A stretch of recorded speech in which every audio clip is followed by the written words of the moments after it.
Hello બચ્ચો, કેમ છો બધા વિદ્યાર્થી મિત્રો? બધા મજામાં છો ને વિદ્યાર્થી મિત્રો?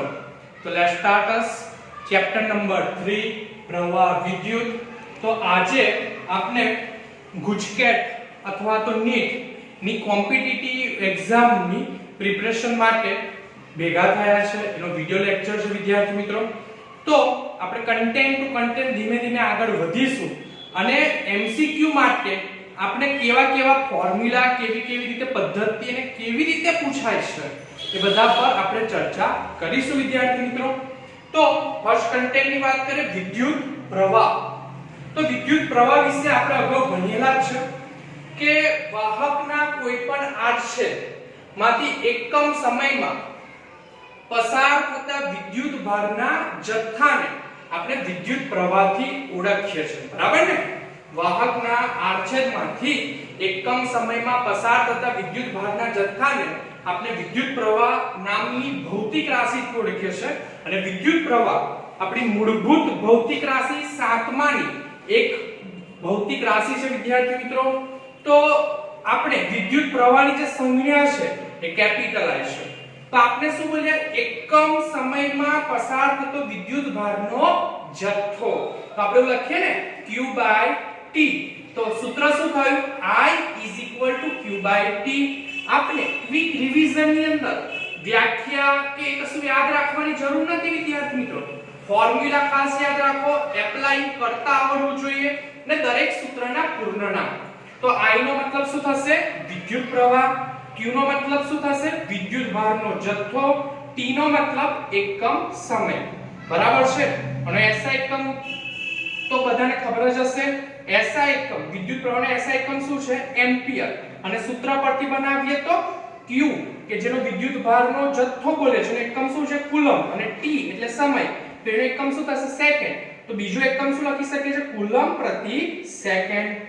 પારિમાણિક સૂત્ર, તો વિદ્યુત પારિમાણિક સૂત્ર શું થશે? mLTA. તો એ તો આપણે અહીંયા એમ્પિયર નો છે વિદ્યાર્થી મિત્રો.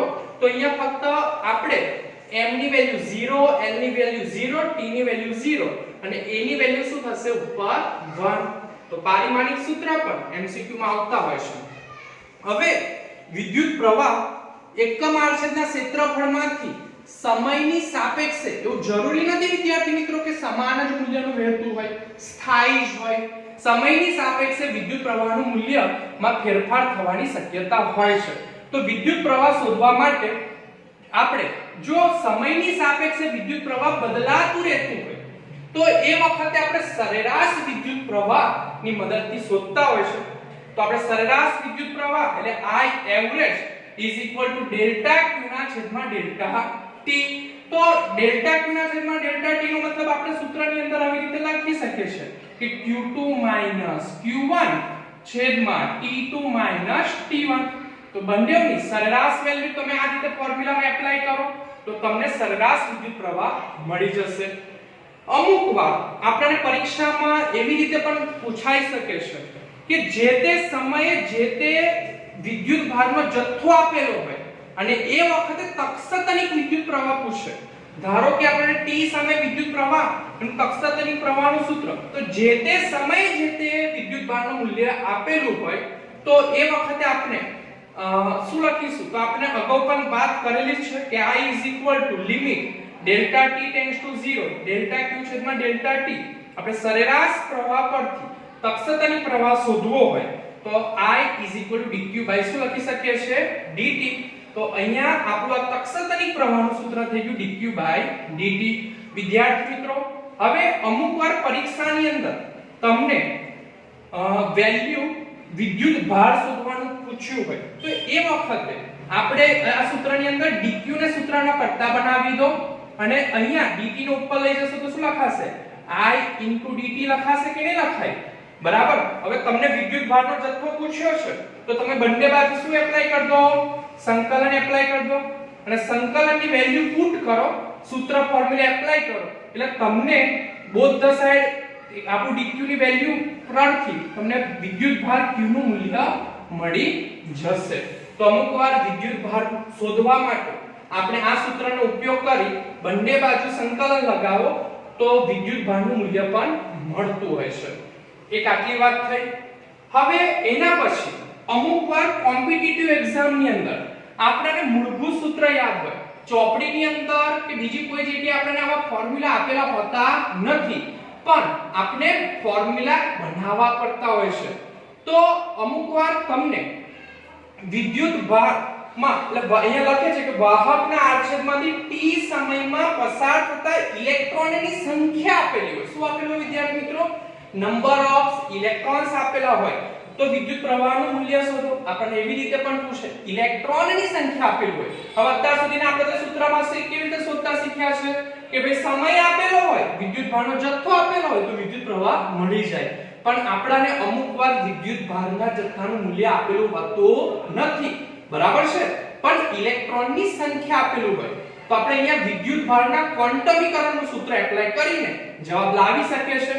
તો આ સૂત્ર I q/t આનાથી તમે પરિચિત છો, પણ તમને વિદ્યુત ભારનું ક્વોન્ટમીકરણ મુજબ બહુ સૂત્ર ખબર હશે, q ne.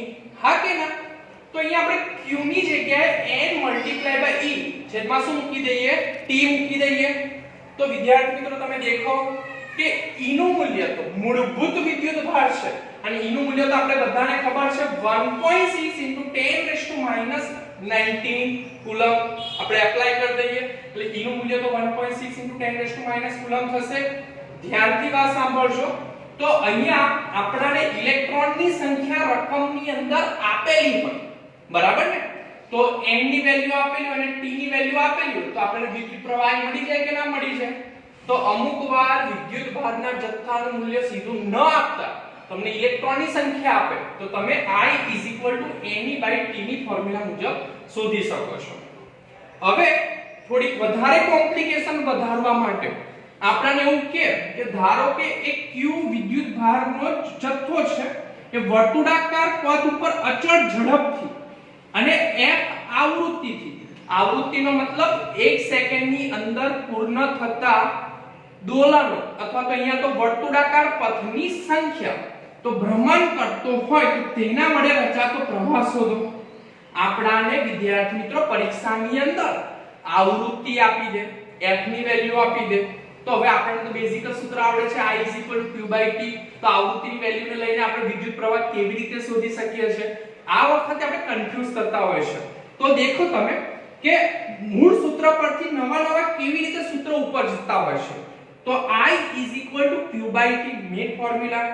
હવે આપણે સ્મોલ t, હવે અહીંયા આપણો વિદ્યુત ભાર જે હોય એ પૂર્ણ દોલન કરે અથવા પૂર્ણ વર્તુળાકાર પથ ઉપર ગતિ પૂર્ણ કરે આપણે એક આવર્તકાળ કહી શકીએ છીએ. તો સ્મોલ t ની જગ્યાએ કેપિટલ T લખી દો. તો I q/t થઈ ગયો. આ જે કેપિટલ T છે આપણને આવર્તકાળ સૂચવે છે, બરાબર છે? આવર્તકાળ. તો અહીંયા આપણે આવી રીતે પણ લખી શકીએ છીએ q/t ની જગ્યાએ q × 1/t. તો આપણે 1/t ની જગ્યાએ તમને બધાને જ ખબર હશે આવૃત્તિ બરાબર 1/, આવર્તકાળ એટલે f બરાબર 1/t લખાશે. તો આપણે 1/t ની જગ્યાએ વિદ્યાર્થી મિત્રો અહીંયા શું લખી દઈશું? f. એટલે હવે નવું સૂત્ર બની ગયું વિદ્યુત પ્રવાહનું કે I qf. એટલે વિદ્યાર્થી મિત્રો તમને પરીક્ષાની અંદર સમયગાળો ના આપ્યો હોય પણ આવૃત્તિ આપેલી હોય તો આપણે કયું સૂત્ર એપ્લાય કરીશું? q × f. આ વિદ્યુત ભારનો જથ્થો આપેલો છે, આવૃત્તિ આપેલી છે તો આપણને વિદ્યુત પ્રવાહનું મૂલ્ય મળી જશે. હવે હજુ પણ જો પરીક્ષાની અંદર કોમ્પ્લિકેશન કરવું હોય, તમને આવૃત્તિનું મૂલ્ય ના આપેલું હોય પણ તમને કોણીય ઝડપ આપેલી હોય તો કેવી રીતે શોધશો? તો આપણને આવૃત્તિનું સૂત્ર f ω = 2πf. આવું સૂત્ર બધાને ખબર છે. કોણીય ઝડપ 2πf. હવે આપણે અહીંયા f ને સૂત્રનો કરતા બનાવી દઈએ તો શું લખાશે? 2π ગુણાકારના સંબંધમાં છે ને એ નીચે જતા રહેશે તો ω બરાબર શું લખાશે? 2π લખાશે. તમે સમજી શકો છો. તો હું f ની જગ્યાએ શું મૂકી દઉં છું? f દેખાશે કે ω / 2π લખી દઉં તો I q × ω / 2π. તો વિદ્યાર્થી મિત્રો દેખો કે જો કોણીય ઝડપ આપેલી હોય, વિદ્યુત ભારના જથ્થાનું મૂલ્ય આપેલું હોય તો આપણને I મળી શકે છે. તો તમને પરીક્ષાની અંદર ફરી એકવાર બોલું છું કે જો વિદ્યુત પ્રવાહ આધારિત કોઈ MCQ પૂછાશે તો આટલા સૂત્રની અંદરથી જ ગમે તે રીતે ટ્વિસ્ટેડ કરીને આના બહારનું એક ફોર્મ્યુલા બનતું નથી. તો આટલામાંથી જ તમને પૂછાશે. તો મુખ્ય આપણે અહીંયા તમારે 6 ફોર્મ્યુલા વિદ્યુત પ્રવાહના યાદ રાખવાના છે. આમાંથી જ એમસીક્યુ બનતો હોય છે. પહેલું ફોર્મ્યુલા બેઝિક I q/t. બીજું ફોર્મ્યુલા સરેરાશ વિદ્યુત પ્રવાહ I average ડેલ્ટા q ના છેદમાં ડેલ્ટા t. કક્ષાતલિત પ્રવાહ I dq/dt. અને એપ્લાય કરતા આવડવું જોઈએ. અનાજ સૂત્ર પરથી આપણને વિદ્યુત ભારનું મૂલ્ય, અમુક વાર વિદ્યુત પ્રવાહ આપી દીધો હશે તમને, I આપી દીધો હશે ને સમય આપી દીધો હશે ને વિદ્યુત ભાર પૂછશે તમને, તો એ વખતે આપણે શું કરવાનું છે? I dq/dt. વિદ્યુત ભાર q શોધવો છે તમારે, તો અહીંયા તમારે શું કરવું પડશે? dt ભાગાકારમાં છે, ગુણાકારમાં લઈ જાવ એટલે શું લખાશે? I ડેલ્ટા t લખાશે. હવે અહીંયા આપણી પાસે વિકલનની સંજ્ઞા છે અને આપણે ખાલી ઓન્લી પર વિદ્યુત ભારનું મૂલ્ય જોવે છે ને, તો આપણે બંને બાજુ શું લગાવી દઈશું? સંકલન. અને સંકલનની વેલ્યુ આપણે એપ્લાય કરીને વિદ્યાર્થી મિત્રો આપણે વિદ્યુત ભાર q શોધી શકીએ છીએ. તો આ પણ ખૂબ જ અગત્યની વાત છે. પછી પરીક્ષાની અંદર ઇલેક્ટ્રોનની સંખ્યા આપી દે તો એ વખતે આપણે I ne/t નું ફોર્મ્યુલા એપ્લાય કરીશું. આવૃત્તિ આપી દે ને પ્રવાહ પૂછે તો I q × f. કોણીય ઝડપ આપી દે તો I q ω/2π. તો આટલા ફોર્મ્યુલા પરથી આપણે વિદ્યુત પ્રવાહનું મૂલ્ય શોધી શકીશું. બરાબર છે? હવે આપણે વાત કરીશું ઓહ્મ્સ લો, ઓહ્મ્સનો નિયમ. તો વિદ્યાર્થી મિત્રો જ્યોર્જ સાયમન્સ ઓહ્મ્સ નામના વૈજ્ઞાનિકે વિદ્યુત સ્થિતિમાનનો તફાવત V અને વિદ્યુત પ્રવાહ I નો સંબંધ પ્રસ્થાપિત કરેલો. આપણે જે તે સમયે જ્યારે ભણતા હતા ત્યારે વ્યાખ્યા પણ દેખેલી કે નિશ્ચિત ભૌતિક પરિસ્થિતિમાં વાહકના બે છેડા વચ્ચે લગાવવામાં આવતું વિદ્યુત સ્થિતિમાનનો તફાવત V અને વાહકમાંથી પસાર થતો વિદ્યુત પ્રવાહ I એકબીજાના કયા પ્રમાણમાં હોય છે? સમપ્રમાણમાં હોય છે.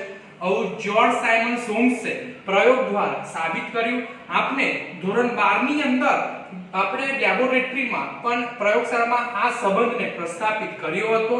તો V proportional to I. તો વિદ્યાર્થી મિત્રો સમપ્રમાણતાની નિશાની દૂર કરી એટલે બરાબર લખાશે. ત્યાં આપણે અચળાંક તરીકે શું લખી રહ્યા છે? Capital R. તો V ri લખીશું. હવે r ને સૂત્રનો કરતા બનાવી દે. r અત્યારે અચળાંક તરીકે લીધો છે. હવે r ને સૂત્રનો કરતા બનાવી દે તો I કેવો આવી જાય? છેદમાં આવી જાય વિદ્યાર્થી મિત્રો. તો v ના છેદમાં I શું લખાશે? r લખાશે. તો r v/I. તો વિદ્યાર્થી મિત્રો ખૂબ જ યાદ રાખવાનો પોઈન્ટ છે. તો આ આપણું થઈ ગયું ઓહ્મ્સના નિયમનું સૂત્ર. સાથે સાથે ઓહ્મ્સનો નિયમ જે છે એના પરથી જ્યારે આપણે ગ્રાફ દોરીએ છીએ તો પરીક્ષામાં MCQ ટાઈપ પૂછાઈ શકે છે કે V અને I નો ગ્રાફ કેવો મળે? તો V અને I નો ગ્રાફ વિદ્યાર્થી મિત્રો આપણને સુરેખ મળે. કેવો મળે? સુરેખ મળે છે. કારણ કે V proportional to I. તો V અને I એકબીજાના સમપ્રમાણમાં ચાલે છે. એના કારણે ઓહ્મ્સના નિયમ પરથી જે આપણને ગ્રાફ મળે છે એ સુરેખ ગ્રાફ મળે છે. હવે આપણે વાત કરીએ SI એકમ ને. હા, સાથે સાથે R V/I. તો હવે જે R આપણો અચળાંક છે આગળથી આપણે તેને અવરોધથી ઓળખીશું. શેનાથી ઓળખીશું? અવરોધ. અને વાસ્તવમાં અવરોધ એટલે શું થાય? એ વિદ્યુત પ્રવાહનો જે વિરોધ કરવાનો જે પદાર્થનો ગુણધર્મ હોય. એટલે આપણે જ્યારે આગળ થિયરી ભણેલા તો એમાં અગાઉ થિયરીમાં આપણે કીધેલું કે વાહકની અંદર જે જડિત આયનો આવેલા હોય છે કે તેની સાથે મુક્ત ઇલેક્ટ્રોન શું કરે છે? અથડામણ કરે છે. તો એ મુક્ત ઇલેક્ટ્રોન જ્યારે જડિત આયન બરાબર એની સાથે અથડામણ કરે છે તો તેના કારણે તે વખતે મુક્ત ઇલેક્ટ્રોનના વેગમાં ઘટાડો નોંધાય છે. તો જે જડિત આયનો છે ને વિદ્યાર્થી મિત્રો એ મુક્ત ઇલેક્ટ્રોનનો શું કરે છે? વિરોધ કરે. તો જડિત આયનો એ આપણા માટે અવરોધ તરીકે કામ કરે છે. અવરોધ તો એનો મતલબ હવે સિમ્પ્લિસિટીથી દેખીએ તો વિદ્યુત પ્રવાહનો જે વિરોધ કરવાનો પદાર્થનો ગુણધર્મ છે એને આપણે અવરોધ કહીશું. તો હવેથી આપણે R ને અચળાંક ન કહેતા અવરોધ કહીશું. તો V એટલે વિદ્યુત સ્થિતિમાનનો તફાવત. રોજિંદા જીવનમાં આપણે વોલ્ટેજ થી પણ ઓળખતા હોય છે. વોલ્ટેજનો એકમ વોલ્ટ છે. I એટલે વિદ્યુત પ્રવાહ, એનો એકમ એમ્પિયર છે. R એને આપણે અવરોધથી દેખીશું. અને SI એકમ મુજબ ઓહ્મ્સ નામના વૈજ્ઞાનિકે સંશોધન કર્યું એટલે એમની યાદમાં આપણે ઓહમ થી ઓળખીએ અથવા તો આપણે દેખીએ તો V નો વિદ્યુત સ્થિતિમાનનો તફાવત એનું એકમ શું થશે વોલ્ટ, I એટલે એમ્પિયર તો વોલ્ટ પ્રતિ એમ્પિયર.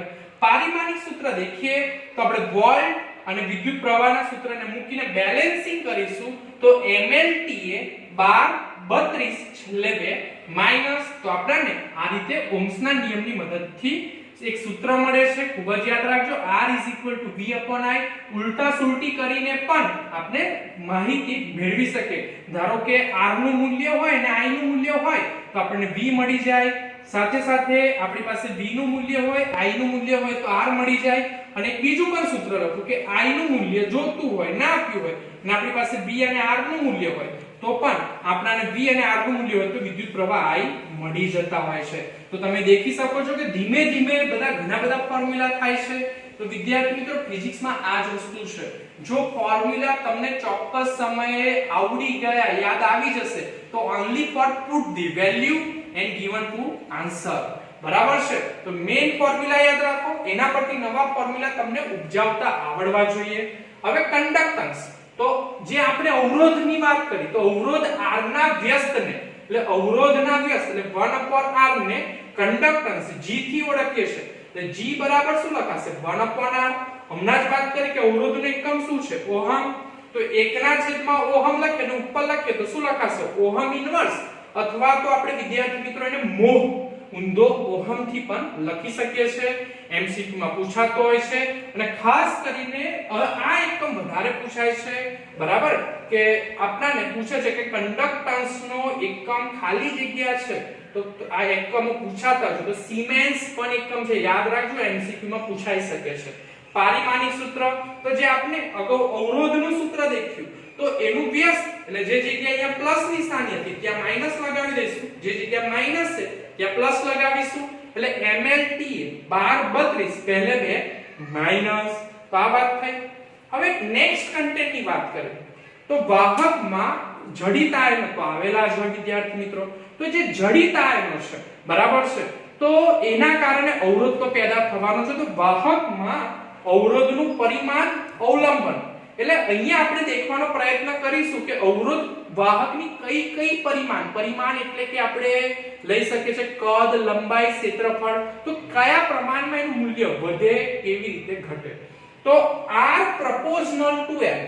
હવે આ સૂત્રની આપણે આખી થિયરી ભણેલા છે પરંતુ અત્યારે આપણે પ્રિપરેશન ટાઈમ પર not applying theory only for આપણે એને શોર્ટકટમાં દેખીએ તો એનો મતલબ એવી રીતે લખાય કે વાહકની લંબાઈમાં જેમ જેમ વધારો નોંધાશે એમ વાહકના અવરોધમાં વધારો થાય છે.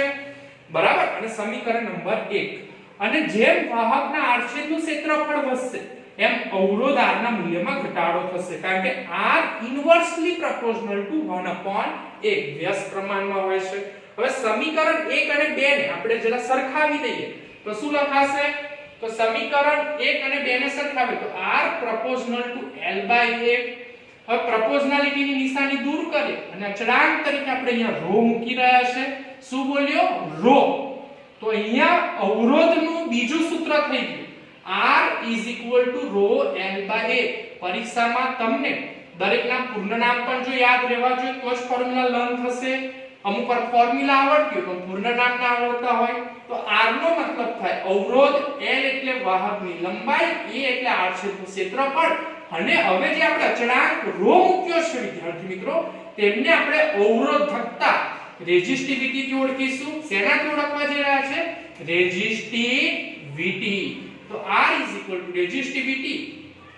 તો હવે આપણું અવરોધનું બીજું સૂત્ર થઈ ગયું R = ρ L/A. કહેવાનું તાત્પર્ય એવું છે વિદ્યાર્થી મિત્રો કે પરીક્ષાની અંદર અવરોધકતાનું મૂલ્ય આપી દે, વાહકની લંબાઈ આપી દે, આડછેદનું ક્ષેત્રફળ આપી દે તો તમને અવરોધ શોધતા આવડવો જોઈએ. સાથે સાથે ઉલટા સુલટી પણ આપી દે, અવરોધનું મૂલ્ય આપી દે, ρ નું મૂલ્ય આપી દે, L નું મૂલ્ય આપી દે અને ક્ષેત્રફળ શોધવાનું કે બરાબર છે તો એ પણ તમને આવડવું જોઈએ. ખાલી સૂત્રને ઉલટા સુલટી કરો.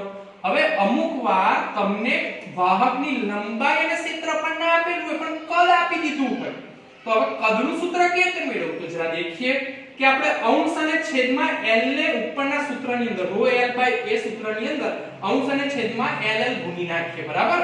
તો ઉપર નીચે ગુણવાથી આપણું સમીકરણ અનબેલેન્સ નથી થતું। હવે તમે દેખો કે L * L શું લખાશે L² લખાશે। હવે એરિયા મલ્ટીપ્લાય બાય L તો તમને ખબર છે ક્ષેત્રફળ મલ્ટીપ્લાય બાય લંબાઈ જેને આપણે કદથી ઓળખીએ તો અહીંયા આપણે લખી દઈશું V તો ρ L² બાય V। તો જો વાહકનું કદ આપી દીધું હોય અને અવરોધ જોતો હોય તો ρ L² બાય V ફોર્મ્યુલા પરથી મળી જશે। હવે આપણે વાત કરીએ કે અવરોધકતા છે એ પરિમાણ ઉપર આધારિત રાખતી નથી। તો ખાલી જગ્યા ઘણી બધી વાત પૂછે છે કે અવરોધકતા ખાલી જગ્યા પર આધારિત રાખતી નથી એ પરિમાણ પર આધારિત નથી। તો કઈ વસ્તુ પર આધારિત છે તો એ તાપમાન દ્રવ્યની જાત એટલે તમે કયું દ્રવ્યનું મટીરીયલ લીધું છે એલ્યુમિનિયમ કોપર કયું મટીરીયલ લીધું છે વાહકના દબાણ પર આધાર રાખે છે બરાબર છે। એનો SI એકમની વાત કરીએ તો એનો SI એકમ ઓહમ મીટર છે। કોનો અવરોધકતા ρ નો SI એકમ ઓહમ મીટર છે। પારિમાણિક સૂત્ર MLTA 1332 છેલ્લે બે માઈનસ બરાબર છે। તો આપણે આની અંદર બધી વેલ્યુ પુટ કરીને પારિમાણિક સૂત્ર ઉપજાવી શકીએ છે। હવે નવી વાત કરીએ વાહકતા કે જેને આપણે સિગ્મા નામની રાશિથી સિગ્માથી ઓળખીશું ની સંજ્ઞા સિગ્મા છે। તો અવરોધકતાના વ્યસ્તને અવરોધકતા વિદ્યાર્થી મિત્રો 1/ρ ના વ્યસ્તને આપણે વાહકતા કે જેને ઇંગ્લિશમાં બોલે છે કન્ડક્ટિવિટી સિગ્મા કહે છે। તો સિગ્મા = 1/ρ બરાબર છે। વાહકતા = 1/અવરોધકતા। तो SI એકમ देखिए तो नो SI એકમ થશે ઓહમ મીટર ઇન્વર્સ। પારિમાણિક સૂત્ર MLTA 1332 પહેલે બે માઈનસ। તો આ આપણી વાત થઈ ઓહ્મ્સનો નિયમ કન્ડક્ટન્સની વાત કરી અવરોધનું બેઝિક સૂત્ર દેખ્યું R proportional to L by A ના પરથી R = ρL by A બનાવ્યું કદની વેલ્યુ આપી તેની વાત કરી વાહકતા સિગ્મા = 1/ρ। તો આ ફોર્મ્યુલા આપણે લર્ન યાદ રાખવા પડશે વિદ્યાર્થી મિત્રો ઓકે। હવે આપણે વાત કરીશું વિદ્યુત પ્રવાહ ઘનતા। તો વિદ્યાર્થી મિત્રો વિદ્યુત પ્રવાહ ઘનતા એટલે શું તો કોઈ વાહકના આડછેદમાંથી પસાર થતો વિદ્યુત ભારનો જે જથ્થો હોય ધારો કે આ આડછેદનું ક્ષેત્રફળ છે એમાંથી પસાર થતો વિદ્યુત ભારનો જથ્થો હોય તો અલગ અલગ બિંદુ હોય એનું મૂલ્ય સમાન હોય કે ના પણ હોય। ધારો કે અત્યારે મેં આડછેદના ક્ષેત્રફળને ત્રણ અલગ અલગ પોર્શન પાડી દીધા તો ધારો કે પહેલા પોર્શન ઉપર 10 કુલમ જેટલો વિદ્યુત ભાર જતો તો બીજા પર 5 કુલમ જેટલો જતો હોય ત્રીજા પર 6 કુલમ જેટલો જતો હોય મતલબ કે આખા આડછેદમાંથી પસાર થતા વિદ્યુત ભારના જથ્થાનું મૂલ્ય સમાન હોય કે ના પણ હોઈ શકે। શું બોલું સમજ પડે છે? તો વિદ્યુત ભારના ઘનતા નામની ભૌતિક રાશિનો જરૂર શા માટે પડે તો જે તે એકમ આડછેદનું ક્ષેત્રફળ જે બોલું છું ધ્યાનથી સાંભળજો કે આપણે ધારો કે આ એક આડછેદનું ક્ષેત્રફળ જે આપણે સૂક્ષ્મ આડછેદનું ક્ષેત્રફળ ધારી લીધું તો એમાંથી પસાર થતો વિદ્યુત પ્રવાહ ધારો કે ડેલ્ટા I જેટલો હોય તો આપણે જે તે આડછેદના ક્ષેત્રફળ પર વિદ્યુત પ્રવાહનું મૂલ્ય કેટલું છે એ જાણવા માટે વિદ્યુત પ્રવાહ ઘનતા નામની સદિશ ભૌતિક રાશિની જરૂર પડી। તો જે ફરી એકવાર એની વ્યાખ્યા સ્વરૂપે देखिए તો કોઈ બિંદુ પાસે એટલે આખા આડછેદમાંથી આપણે કોઈ એક બિંદુ લઈ લઈએ એમાં પાસે પ્રવાહ ઘનતાનો મતલબ શું થાય એ બિંદુ પાસે પ્રવાહની દિશા એટલે જે પ્રવાહ દિશા ધારો કે પ્રવાહની દિશા તમને દેખાય છે તો પ્રવાહની દિશાને લંબ જે આપણું એકમ ક્ષેત્રફળ હોય તો એકમ આડછેદમાંથી પસાર થતો વિદ્યુત પ્રવાહ એને આપણે વિદ્યુત પ્રવાહ ઘનતા બોલતા હોય છે। તો વિદ્યુત પ્રવાહ ઘનતા જે છે એને આપણે જે નામથી ઓળખીએ છીએ અને સાથે સાથે વિદ્યાર્થી મિત્રો વિદ્યુત પ્રવાહ ઘનતા એ સદિશ રાશિ છે। કઈ રાશિ છે? સદિશ। આપણે યાદ રાખીશું વિદ્યુત પ્રવાહ I એ અદિશ રાશિ છે એ વસ્તુ પણ યાદ રાખીશું આપણે। તો સૂત્ર મુજબ શું થાય એકમ આડછેદના ક્ષેત્રફળમાંથી તેમાંથી લંબ દિશામાં પસાર થતો વિદ્યુત પ્રવાહ I તેને આપણે શું બોલીએ છીએ વિદ્યુત પ્રવાહ ઘનતા। એટલે સૂત્ર મુજબ શું લખાય J = I/A। મેઈન સ્ટાન્ડર્ડ સૂત્ર થયું J = I/A।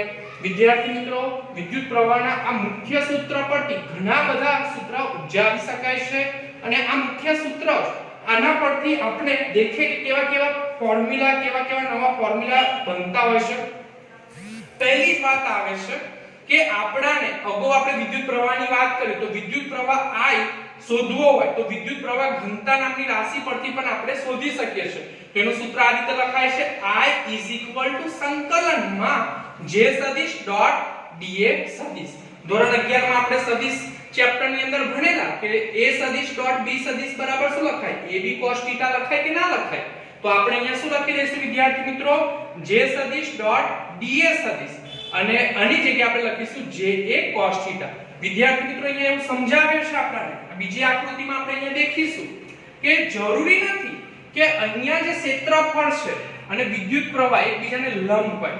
અહીંયા તમે દેખો કે ક્ષેત્રફળ તો ક્ષેત્રફળનો જે સદિશ અને જે આપણો વિદ્યુત પ્રવાહ જે છે એ બે વચ્ચે θ જેટલો ખૂણો બને છે. હવે જો આપણે ડેલ્ટા A ને આપણે વિદ્યુત પ્રવાહની દિશામાં લાવવું હોય તો આપણે શું લખવું પડે ડેલ્ટા A cos θ લખાશે તો ડેલ્ટા A cos θ અને ડેલ્ટા I એટલે અહીંયા સૂત્ર શું લખાશે આપણું તો JA cos θ. હવે એનો SI એકમની વાત કરીએ તો વિદ્યુત પ્રવાહનો SI એકમ તો તમને ખબર જ છે એમ્પિયર થશે.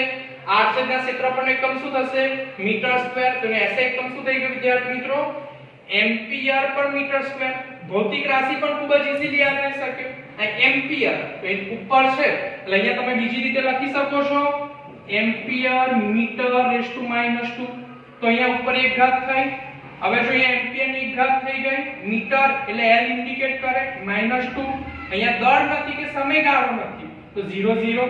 તો એનું પારિમાણિક સૂત્ર શું થઈ ગયું MLTA 0 -2 0 1.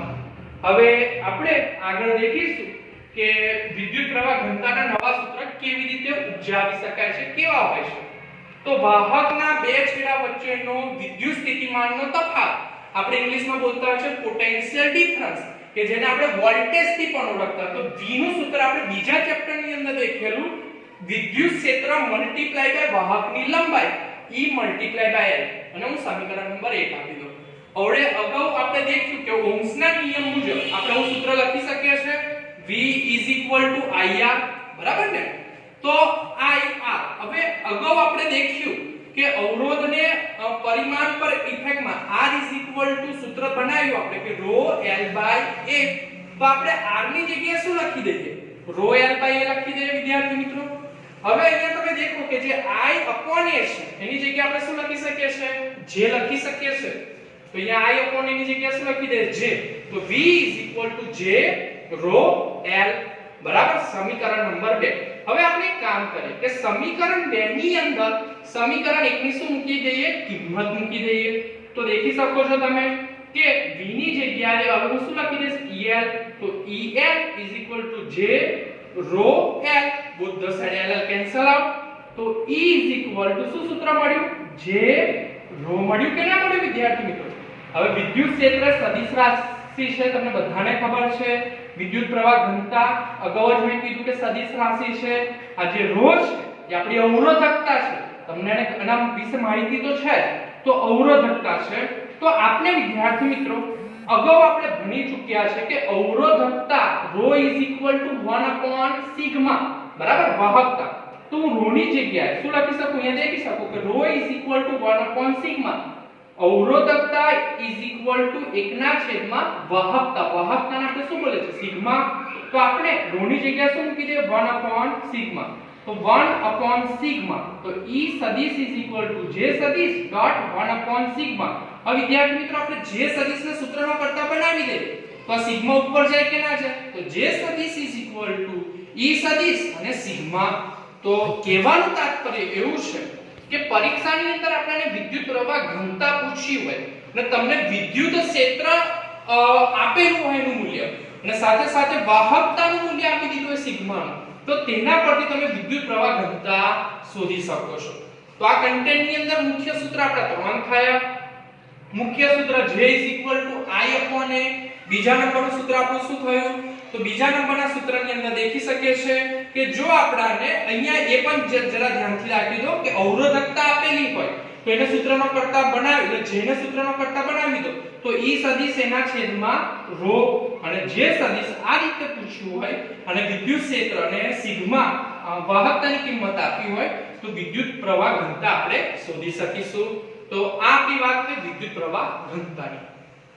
હવે આપણે અવરોધ R જેની આપણે ઓલા આગળ ઓહ્મના નિયમમાં બે સૂત્ર દેખ્યા કે R V I અને સાથે સાથે R નું બીજું સૂત્ર દેખ્યું R ρl/a. એ સૂત્રની મદદથી તો અવરોધ શોધાય, પણ અમુક વાર આપણને પરીક્ષામાં એવી રીતે પૂછતા કે વાહકની લંબાઈ ધારો કે પહેલા આટલી હતી, મૂળ લંબાઈ L આટલી હતી, પણ એની લંબાઈમાં થઈને ફેરફાર કરવામાં, આમ તારને ખેંચીને લંબાઈ ન બને તો નવી લંબાઈ ધારો કે આટલી થતી હોય તો એ વખતે તારનો અવરોધ કેટલો? આડછેદનું ક્ષેત્રફળમાં ફેરફાર કરવામાં આવે તો નવો તારનો અવરોધ કેટલો? બરાબર છે. ત્રિજ્યામાં ફેરફાર કરવામાં આવે તો આડછેદનું ક્ષેત્રફળ કેટલું? તો આવી રીતે ઘણી બધી વાર એમસીક્યુ પૂછાતા હોય છે. તો ધારો કે અહીંયા સૂત્ર બેઝિકના સૂત્ર જોજો તમે કે R અવરોધ ધરાવતો એક વાહકનો તાર હતો, એની લંબાઈ આપણે તારને ખેંચી અને એની લંબાઈ એટલે તારની લંબાઈ ખેંચીને n ગણી વધારવામાં આવી. તો હવે જે નવી મળતી લંબાઈને આપણે L1 કહી દઈએ તો n * L તો કેટલા ગણી ખેંચી એટલે ખેંચીને n ગણી કરી, ધારો કે 4 ગણી કરી તો n ની વેલ્યુ મૂકીશું અને આ L એ મૂળ લંબાઈ છે તો જેટલી ખેંચીને ઘણી કરી * મૂળ લંબાઈ 4 ગણી કર્યું તો 4 * મૂળ લંબાઈ L કરશો તો આપણને નવી લંબાઈ મળશે.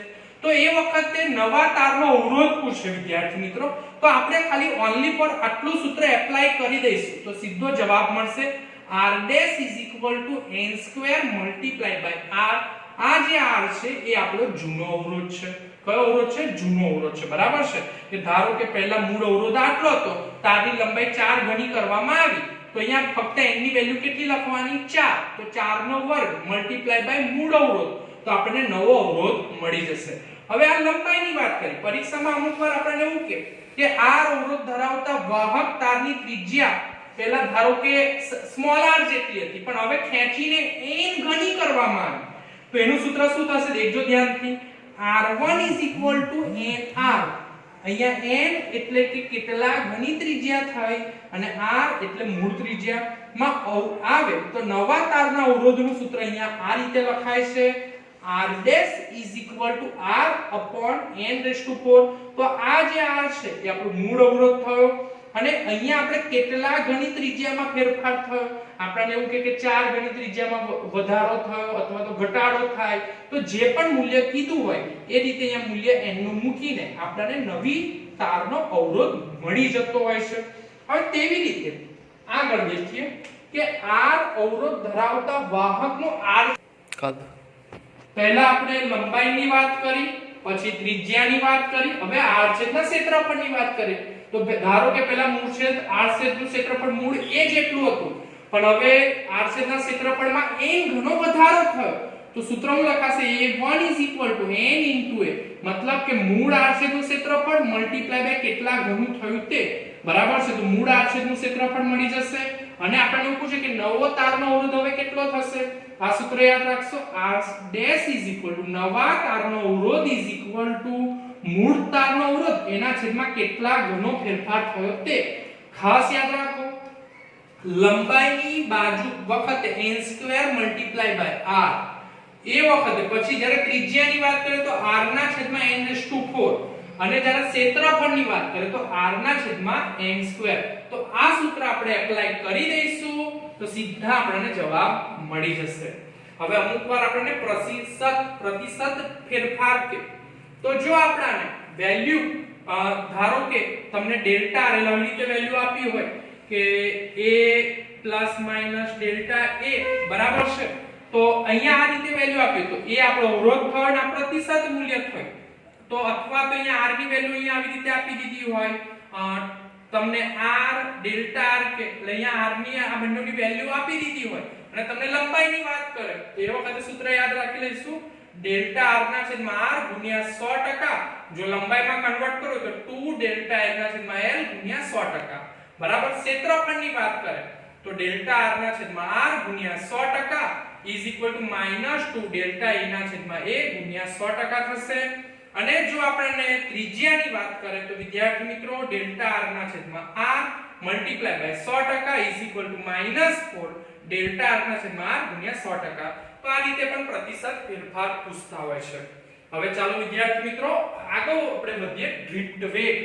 તો ડ્રિફ્ટ વેગની જલ્દી હું તમને થિયરી સરસ સમજાવવાનો પ્રયત્ન કરું છું કે જે વાહક હોય તો વાહકની અંદર ઘણા બધા મુક્ત ઇલેક્ટ્રોન આવેલા હોય છે, બરાબર છે, મુક્ત ઇલેક્ટ્રોન આવેલા હોય. હવે આ મુક્ત ઇલેક્ટ્રોનને બહારથી વિદ્યુત ક્ષેત્રની ગેરહાજરી હોય. વિદ્યુત ક્ષેત્રની શું હોય? ગેરહાજરી. મતલબ કે વિદ્યુત ક્ષેત્ર લગાવતા નથી અને વાહક તાર રાખવામાં આવે અને આ વાહક તાર ઓરડાના તાપમાને રાખેલો હોય. તો ઓરડાનું તાપમાન 27°C થાય. કેલ્વિનમાં કન્વર્ટ કરીએ તો 27 + 273 એટલે 300 કેલ્વિન થાય. તો એનો મતલબ એવો થયો કે આ મુક્ત ઇલેક્ટ્રોનને બહારથી ઉષ્મા મળે છે અને આ મુક્ત ઇલેક્ટ્રોન અહીંયા વચ્ચે જડિત આયનો પણ આવેલા હોય છે કે જે સ્થિર અવસ્થામાં હોય. તો જડિત આયનો તો ઉષ્માનું ગ્રહણ કરે પણ જડિત આયનો હલનચલન દોલન કરી શકતા નથી કારણ કે મુક્ત ઇલેક્ટ્રોન કરતા દળ આ જડિત આયનનું વધારે હોય. પણ આ મુક્ત ઇલેક્ટ્રોનને જ્યારે બહારથી ઉષ્મા મળે છે સમથિંગનેસ 300 કેલ્વિન જેટલી મળે તો આ ઇલેક્ટ્રોન કેવા આવી જાય છે? ગતિમાં આવી જાય છે. તો આ ઇલેક્ટ્રોનની ગતિ જે હોય છે એ અસ્તવ્યસ્ત દિશામાં ગતિ હોય. એટલે ધારો કે ઇલેક્ટ્રોન અહીંયાથી અથડીને પાછો આમ આવે, અહીંયાથી આમ જાય તો ઇલેક્ટ્રોનની ગતિ વિદ્યાર્થી મિત્રો કેવી હોય છે? અસ્તવ્યસ્ત દિશામાં હોય છે. તો જ્યારે આપણે ઇલેક્ટ્રોનની ગતિને આપણે સરેરાશ રીતે દેખીએ, કઈ રીતે દેખીએ? સરેરાશ રીતે દેખીએ તો આપણાને એ વખતે સરેરાશ વિદ્યુત ભારનું વહન 0 થાય છે. વિદ્યુત ભારનું વહન થાય જ ના તો આપણે એવું કહીએ કે વિદ્યુત પ્રવાહનું મૂલ્ય એ વખતે વિદ્યુત ક્ષેત્રની ગેરહાજરીમાં કેવું મળે છે? 0 મળે છે. પરંતુ જ્યારે આ વાહકોને વિદ્યુત ક્ષેત્ર લગાવવામાં આવે, એટલે અહીંયા હું જરા બીજી આકૃતિ દોરીને બતાવું કે હવે અત્યારે બધા ઇલેક્ટ્રોનો તમને પહેલા વિદ્યુત ક્ષેત્રની ગેરહાજરીમાં ઉષ્મીય ગતિના કારણે અસ્તવ્યસ્ત દિશામાં ગતિ કરતા હતા, બરાબર છે ને? તો બધા ઇલેક્ટ્રોનો અસ્તવ્યસ્ત દિશામાં ગતિ કરતા મેં અહીંયા બતાવી રહ્યો છું. પરંતુ અનુ જે વિદ્યુત પ્રવાહનું નિર્માણ થવું જોઈએ તો શૂન્ય થાય છે વિદ્યુત ક્ષેત્રની ગેરહાજરીમાં. શા માટે? અસ્તવ્યસ્ત ગતિ થાય છે તો સરેરાશ વિદ્યુત ભારનું મૂલ્ય દેખીએ છે તો શૂન્ય મળે છે. પણ જ્યારે વિદ્યુત ક્ષેત્ર લગાવવામાં આવે તો વિદ્યુત ક્ષેત્ર આપણે બાહ્ય બેટરી દ્વારા લગાવતા હોય છે. તો એક સાઈડે જે અહીંયા ધન છેડો છે તો અહીંયા આપણે પોઝિટિવ ચાર્જ પેદા થશે અને અહીંયા બીજી સાઈડે કયો વિદ્યુત ભાર પ્રેરિત થશે? Negative charge. તો વિદ્યુત ક્ષેત્ર હંમેશા ધન વિદ્યુત ભારથી કઈ તરફ જાય? ઋણ વિદ્યુત ભાર તરફ જશે, બરાબર છે? હવે ઇલેક્ટ્રોન તો વિદ્યાર્થી મિત્રો તમને ખબર છે ને ઋણ વિદ્યુત ભારિત છે, એ હંમેશા કોના તરફ એટ્રેક્ટ થશે? ધન વિદ્યુત ભારિત તરફ થશે. તો હવે જ્યારે વિદ્યુત ક્ષેત્રની ગેરહાજરીમાં ઇલેક્ટ્રોન આમ જતો હતો પણ હવે જ્યારે વિદ્યુત ક્ષેત્ર લગાવવામાં આવે છે તો આ ઇલેક્ટ્રોન પોતાના મૂળ પથ પરથી થોડો શું થાય છે? ડાયવર્ટ થાય છે. શું થાય છે? ડાયવર્ટ. કઈ તરફ ડાયવર્ટ થશે? ધન વિદ્યુત ભાર. એટલે પહેલા આ દિશા હતી તો એના કરતા આ દિશા, હવે અહીં આ દિશામાંથી તો આ દિશામાં, આ દિશામાંથી તો આ દિશામાં, એટલે બધા વિદ્યુત ભાર જે છે એ થોડા પોતાની મૂળ અવસ્થામાંથી ઘસડાય છે વિદ્યાર્થી મિત્રો, ઘસડાય છે. તો આ જે થોડા ઘસડાય છે પહેલા અહીંયાથી આમ જતો હતો તો એ દિશામાં ઘસડાયો તો એને ઘસડાવાને આપણે બોલતા હોય છે ઇંગ્લિશમાં ડ્રિફ્ટ. અને એના કારણે જે સ્થળાંતર થાય છે એકમ સમયમાં તો સ્થળાંતરના છેદમાં સમય એને બોલતા છે વેગ. તો ડ્રિફ્ટ વેગ. તો આવી રીતે મૂળ દિશાથી થોડો જે ઘસડાય છે ઇલેક્ટ્રોન તો એને આપણે બોલે છે ડ્રિફ્ટ વેગ. અને એનો સરેરાશ પ્રવાહ જ્યારે આપણે નોંધીએ છીએ તો આ વખતે વિદ્યુત ક્ષેત્રની હાજરીમાં આપણને વિદ્યુત પ્રવાહ મળે છે, બરાબર છે? તો અહીંયા અસરકારક આપણને વિદ્યુત પ્રવાહ મળતો હોય છે, ડ્રિફ્ટ વેગથી ઓળખીએ છીએ. તો ડ્રિફ્ટ વેગનું સૂત્ર શું છે કે પ્રવેગ મલ્ટીપ્લાય બાય ટાઉ. તો ટાઉની જરા હું વ્યાખ્યાની વાત કરે તો આપણે એને જે બોલીએ છીએ સરેરાશ રિલેક્સેશન સમય, રિલેક્સેશન સમય. તો આપણો જ્યારે ઇલેક્ટ્રોન ધારો કે અહીંયાથી આગળ ગતિ કરે છે તો આપણે અગાઉ વાત કરી કે જડિત આયન સાથે અથડામણ કરે, પછી અથડામણ થાય એની દિશા બદલાશે. તો અહીંયાથી અહીંયા આવે, પાછો અહીંયા કોઈ જડિત આયન છે, ધારો કે બધા જડિત આયનો છે તો અહીંયાથી આપણે આ દિશામાં ગયો, પાછો આગળ જડિત આયન સાથે અથડામણ થઈ, અહીંયાથી અથડામણ થઈ. તો અહીંયાથી અહીંયા વચ્ચે એની અથડામણ થતી નથી.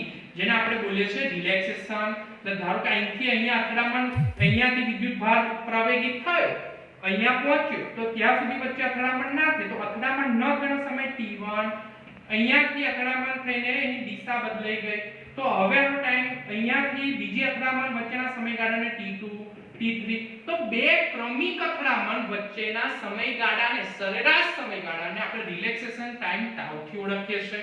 તો ડ્રિફ્ટ વેગનું સૂત્ર શું થાય છે વિદ્યાર્થી મિત્રો? પ્રવેગ મલ્ટીપ્લાય બાય ટાઉ. હવે પ્રવેગની આપણે થોડી વાત કરી લઈએ. તો એની જગ્યાએ આપણે લખીએ છીએ અહીંયા E કેપિટલ E એના છેદમાં m મલ્ટીપ્લાય બાય ટાઉ. તો હવે જરા દેખીએ કે એની જગ્યાએ આ સૂત્ર કેવી રીતે આવે. તો આપણે ન્યૂટનનો ગતિનો બીજો નિયમ તો ખબર છે કે F ma. એને સૂત્રનો કરતા બનાવી દે તો એ m નીચે જાય તો F ના છેદમાં m લખાશે. હવે જે F એ આપણો વિદ્યુતીય બળ છે. તો જ્યારે વિદ્યુત ક્ષેત્રની અંદર જ્યારે કોઈ વિદ્યુત ભાર રાખવામાં આવે તો એની પર વિદ્યુતીય બળ લાગે છે. તો F E multiply by q થઈ ગયું વિદ્યાર્થી મિત્રો. તો q ની જગ્યાએ અત્યારે તો આપણા મુક્ત ઇલેક્ટ્રોન છે ને, એટલે આપણે q ની જગ્યાએ શું લખી દઈશું? E. તો હું અત્યારે F ની જગ્યાએ EQ લખી દઉં તો EQ લખી દઉં, અને q ની જગ્યાએ શું લખી દઉં? E. એટલે F ની જગ્યાએ અહીંયા દેખો કે q ની જગ્યાએ મેં E લખી દીધું. તો F જે જગ્યાએ દેખાશે ત્યાં હું E મલ્ટીપ્લાય બાય E એ વિદ્યુત ક્ષેત્ર છે, સ્મોલ e આપણા મુક્ત ઇલેક્ટ્રોન છે, અને જે સ્મોલ m છે એ આપણો ઇલેક્ટ્રોનનું દર છે. તો આવી રીતે આપણે એની જગ્યાએ લખી શકીએ છીએ સ્મોલ e કેપિટલ E છેદમાં m મલ્ટીપ્લાય બાય ટાઉ. દરેકના પૂર્ણ નામ યાદ રાખો. સ્મોલ e બરાબર ઇલેક્ટ્રોનનો વિદ્યુત ભાર, એનું મૂલ્ય આપણને ખબર જ હોય છે 1.6 × 10 - 19 કુલમ. E બરાબર વિદ્યુત ક્ષેત્ર, m એટલે ઇલેક્ટ્રોનનું દળ, અને ટાઉ કે જેને આપણે ઓળખીશું રિલેક્સેશન સમયથી ઓળખીશું. શેનાથી ઓળખીશું? રિલેક્સેશન સમય ટાઉથી ઓળખીશું. બરાબર છે? તો આપણે હવે ડ્રિફ્ટ વેગ અને વિદ્યુત પ્રવાહ ઘનતા વચ્ચેનો સંબંધ જોઈએ. તમને દરેકના પૂર્ણ નામ યાદ રહેવા ખૂબ જ જરૂરી છે. તો ડ્રિફ્ટ વેગને આપણે vd થી ઓળખીશું, અને વિદ્યુત પ્રવાહ ઘનતા કે જેને આપણે અગાઉ j થી ઓળખ્યા. તો આ વચ્ચેનો સંબંધ મુજબ તો આપણે વિદ્યુત પ્રવાહ I ના સંદર્ભમાં લખીએ તો I n a vd e. બરાબર છે? તો n નો મતલબ શું થાય? n નો મતલબ થાય કે ઇલેક્ટ્રોનની સંખ્યા, a એટલે આડછેદનું ક્ષેત્રફળ, vd એટલે ડ્રિફ્ટ વેગ, અને e એટલે ઇલેક્ટ્રોનનો વિદ્યુત ભાર, n એટલે ઇલેક્ટ્રોનની સંખ્યા, અને e એટલે ઇલેક્ટ્રોનનો વિદ્યુત ભાર. તો e નું મૂલ્ય આપણને બધાને ખબર જ છે 1.6 × 10 - 19 કુલમ. હવે વિદ્યાર્થી મિત્રો આપણે એને ભાગાકારના સંબંધમાં લઈ દઈએ તો I/A n vd e લખી શકીએ છીએ. બરાબર છે? હવે I/A ની જગ્યાએ આપણે વિદ્યુત પ્રવાહ ઘનતાનું સૂત્ર અગાઉ દેખ્યું કે J I/A. તો I/A મૂકી દે તો શું લખાશે? J. તો I/A ની જગ્યાએ લખાશે J, અને શોર્ટમાં લખી શકાય નાવડી. એટલે શોર્ટમાં મતલબ કે સૂત્ર તો આ રીતે થયું n e vd. પણ યાદ રાખવા માટે વિદ્યુત પ્રવાહ ઘનતાનું બીજું સૂત્ર આવી ગયું નાવ d.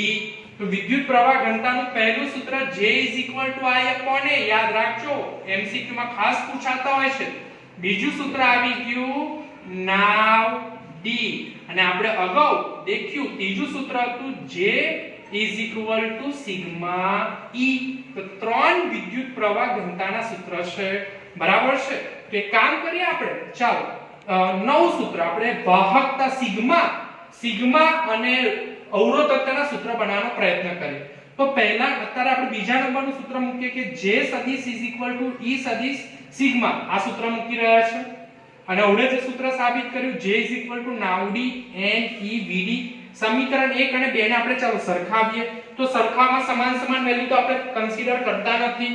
તો આપણે શું લખીશું? અહીંયા દેખો E સિગ્મા લખી દઈએ, અને આ સાઈડ હું લખી દઈએ n vd e લખી દઈએ. Both the side e cancel out. અને સાથે સાથે તમે યાદ રાખો મેં અહીંયા ડ્રિફ્ટ વેગનું સૂત્ર લખ્યું. અગાઉ આપણે ડ્રિફ્ટ વેગની સ્ટોરીની વાત કરી, મેં સૂત્ર સાબિત કર્યું કે ડ્રિફ્ટ વેગ બરાબર વિદ્યુત ક્ષેત્ર, ઇલેક્ટ્રોન મુક્ત ઇલેક્ટ્રોનનો વિદ્યુત ભાર એના છેદમાં ઇલેક્ટ્રોનનું દળ, અને ટાઉ. દરેકના પૂર્ણ નામ યાદ રહેવા જોઈએ. તો ડ્રિફ્ટ વેગની જગ્યાએ વેલ્યુ મૂકી દઈએ. n e આગળ લખી દીધા, ડ્રિફ્ટ વેગનું સૂત્ર લખી દીધું. આપણે યાદ રહેશે ને તમને? ડ્રિફ્ટ વેગનું સૂત્ર યાદ રાખવું જ પડશે. તો both the side e cancel out. તો સિગ્મા કયું સૂત્ર મળ્યું?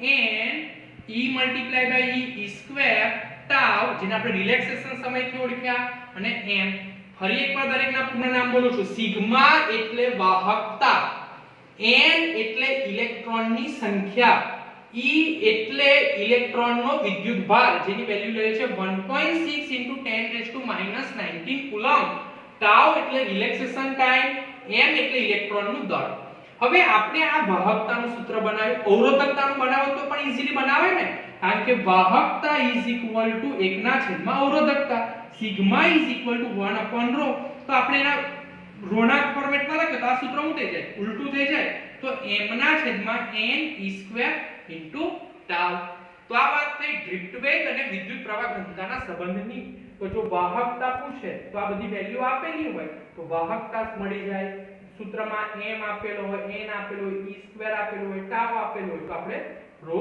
કાઢી શકતા હોય વિદ્યાર્થી મિત્રો આ ચેપ્ટરની અંદર ઘણા બધા ફોર્મ્યુલા બનતા હોય છે ઘણા બધા ફોર્મ્યુલા એપ્લાય કરીએ ત્યારે જવાબ આવે છે તો ફોર્મ્યુલા લર્ન કરજો તો લર્ન ગોખવાની કોઈ જરૂર નથી આમાં મુખ્ય ફંડામેન્ટલ ફોર્મ્યુલા યાદ રાખો તમે બધાને એપ્લાય કરીને સૂત્ર બનાવી શકો છો હવે આપણે વાત કરીએ મોબિલિટી તો મોબિલિટી સમજતા પહેલા મોબિલિટી એટલે ગતિમાન વિદ્યુત ભાર બરાબર છે તો આ શબ્દ સમજાવતા પહેલા એક એમસીક્યુ ની ચર્ચા કરી લઉં તમારી સાથે 3 રીત છે ધાતુની અંદર વિદ્યુત ભારના વહન માટે જવાબદાર છે મુક્ત ઇલેક્ટ્રોન એમસીક્યુ માં આવી શકે છે ધાતુની અંદર વિદ્યુત ભારના વહન માટે ખાલી જગ્યા જવાબદાર છે મુક્ત ઇલેક્ટ્રોન પહેલો એમસીક્યુ બીજો એમસીક્યુ ની વાત કરું કે વિદ્યુત વિભાજ્ય દ્રાવણની અંદર વિદ્યુત પ્રવાહના નિર્માણ માટે કોણ જવાબદાર છે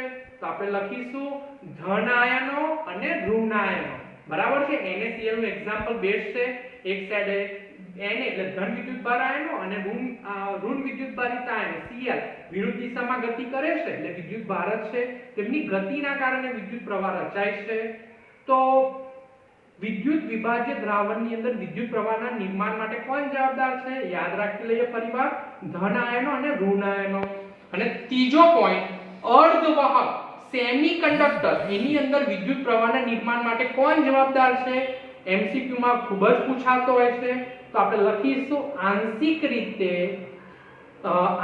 રીતે મુક્ત ઇલેક્ટ્રોન આંશિક એટલે અપૂર્ણ અથવા તો અર્ધ અને બીજું આંશિક રીતે હોલ બરાબર આંશિક રીતે મુક્ત ઇલેક્ટ્રોન અને આંશિક રીતે હોલ તો હોલની વ્યાખ્યા મેં સમજાવેલી કે સહસંયોજક બંધની અંદર ઇલેક્ટ્રોન પોતાનું સ્થાન એક જગ્યાએથી બીજી જગ્યાએ જ્યારે જાય છે તો જે ઇલેક્ટ્રોન પોતાનું સ્થાન છોડે છે તો જે જગ્યાએ ઇલેક્ટ્રોનની સ્થાન છોડે છે ત્યાં ઉણપ સર્જાય તે ઉણપને આપણે હોલથી ઓળખતા હોય છે તો આ વસ્તુ ગતિમાન વિદ્યુત ભાર રચવા માટેની વાત કરી હવે મોબિલિટીની વ્યાખ્યા દેખીએ તો એકમ વિદ્યુત ક્ષેત્ર દીઠ એટલે E એટલે એકમ વિદ્યુત ક્ષેત્ર દીઠ ડ્રિફ્ટ વેગના માન એટલે મૂલ્ય એટલે આપણે આવી રીતે લખો તો પણ લખી શકે છે માન કીધું એટલે Vd એટલું લખો કે માનાંકમાં Vd સદિશ લખો તો પણ ચાલે તો એને આપણે મોબિલિટી થી ઓળખીએ છીએ તો મોબિલિટીને આપણે μ નામની રાશિથી ઓળખીશું શેનાથી ઓળખીશું μ તો μ Vd ના છેદમાં E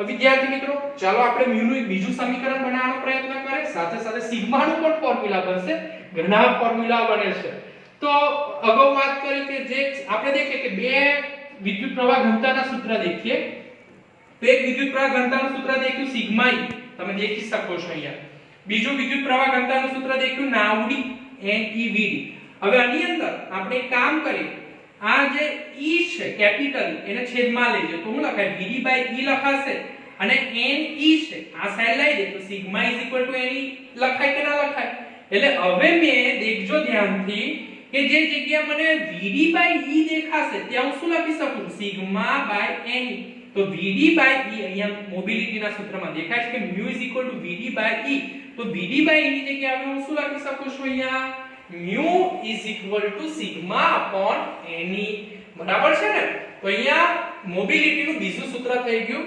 sigma/Ne જ્યાં સિગ્મા એ વાહકતા છે n એટલે આપણા મુક્ત ઇલેક્ટ્રોન છે સમજ પડે છે મુક્ત ઇલેક્ટ્રોનની સંખ્યા અને E એટલે આપણા ઇલેક્ટ્રોનનો વિદ્યુત ભાર તો જો સિગ્માને સૂત્રનો કરતા બનાવી દે તો n e μ n એટલે ફરી બોલું છું n એટલે આપણા ઇલેક્ટ્રોનની સંખ્યા E એટલે ઇલેક્ટ્રોનનો વિદ્યુત ભાર અને μ એટલે મોબિલિટી મોબિલિટીનો SI એકમ ઘણી બધી વાર MCQ માં પૂછાતો હોય છે તો metre square volt inverse second inverse છે metre square volt inverse second inverse છે તો આ વાતથી આપણી મોબિલિટીની વાત થઈ બરાબર છે હવે આપણે આગળ વાત કરીએ અવરોધકતાના પ્રકાર તો અવરોધકતાના મુજબ આપણે વાત કરીએ તો વિદ્યાર્થી મિત્રો વાહક ધાતુની અંદર અવરોધકતાનું મૂલ્ય ખૂબ જ ઓછું હોય અને વાહકતાનું મૂલ્ય ખૂબ જ ઊંચું હોય અને જ્યારે અવાહકની વાત કરીએ તો તેની અંદર અવરોધકતાનું મૂલ્ય ખૂબ જ ઊંચું હોય અને વાહકતાનું મૂલ્ય ખૂબ જ નીચું હોય તો ધાતુની અંદર અવરોધકતાનું મૂલ્ય 10⁻⁸ યાદ રાખી લેજો હું અહીંયા લખું છું આ MCQ માં આવી શકે તો ધાતુની અંદર અવરોધકતા એનું મૂલ્ય વિદ્યાર્થી મિત્રો 10⁻⁸ બરાબર છે ઓહમ મીટર તો ઓહમ મીટર ઇન્વર્સ થી 10⁻⁶ ઓહમ મીટર ઇન્વર્સ હોય અને જ્યારે આપણે અવાહક મટીરીયલની વાત કરીએ તો ધાતુની સરખામણીમાં એનું મૂલ્ય 10⁻+8 ઓહમ મીટર ઇન્વર્સ જેટલું હોય છે એટલે ધાતુમાં અવરોધકતાનું મૂલ્ય ઓછું હોય બરાબર છે જ્યારે અહીંયા અવરોધકતાનું મૂલ્ય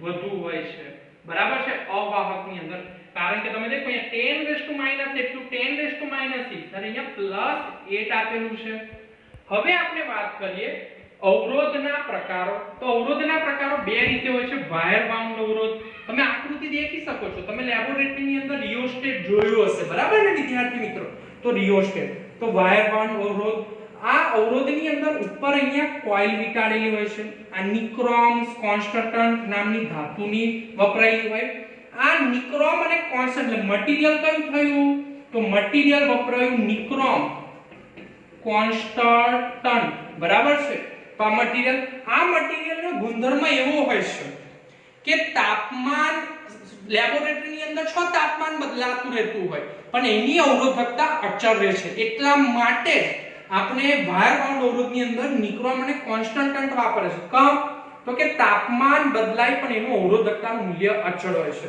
માર્કેટની અંદર આ 1 ઓહમ થી 100 ઓહમ ની અંદર ઉપલબ્ધ હોય છે બીજો પ્રકાર આવે છે કાર્બન અવરોધ તો કાર્બન અવરોધની વાત કરીએ તો ગ્રેફાઇટ મટીરીયલની અંદર રેક્સિનનું મિશ્રણ કરીને ઊંચા તાપમાને એને ગરમ કરીને એને આપણે દબાણ આપીને ઢાળીને નળાકાર આકાર બનાવીશું અને નળાકાર આકાર બનાવીને ઉપર આપણે પ્લાસ્ટિક અથવા તો સિરામિકનું અવાહક લગાવી દઈએ અને એની ઉપર કલર કોડિંગના પટ્ટા પાડી દેતા હોય છે તો એ આ વાસ્તવમાં ખૂબ જ નાનું હોય છે સૂક્ષ્મ હોય છે બરાબર છે તો ખૂબ જ નાનું હોય છે તો આની ઉપર આપણે આનું મૂલ્ય લખવું અઘરું હોય છે તો વૈજ્ઞાનિકોનું મૂલ્ય ના દર્શાવી શક્યા તો એના માટે કલર કોડિંગના પટ્ટા પાડી દીધા શું પાડી દીધા કલર કોડિંગના પટ્ટા તો વિદ્યાર્થી મિત્રો આની સાઈઝ ખૂબ જ નાની હોય છે અને કિંમતમાં પણ સસ્તા હોય છે આ કાર્બન અવરોધ માર્કેટની અંદર આનો ઉપયોગ ક્યાં થાય તો ઇલેક્ટ્રોનિક્સ પરિપથ હોય આપણે કોઈ પણ સર્કિટ બનાવવી હોય તો એની અંદર બહોળા પ્રમાણમાં ઇલેક્ટ્રોનિક સર્કિટની અંદર કાર્બન અવરોધ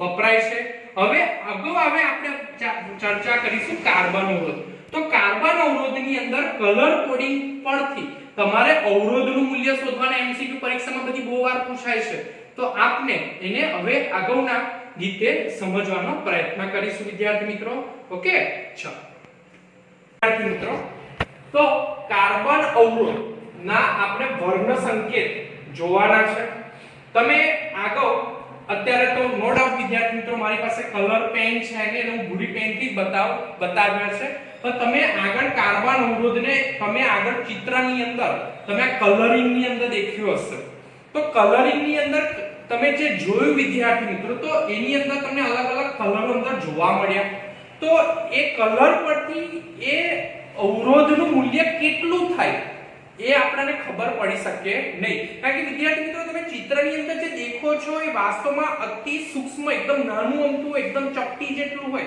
હવે એટલાની અંદર આપણે કે પેનથી એ અવરોધના મૂલ્યને શાબ્દિક સ્વરૂપે લખી શકતા નથી, કે આંકડાકીય રીતે નથી લખી શકતા કે ભાઈ આ અવરોધનું મૂલ્ય 100 ઓહમ છે, આ અવરોધનું મૂલ્ય 50 ઓહમ છે.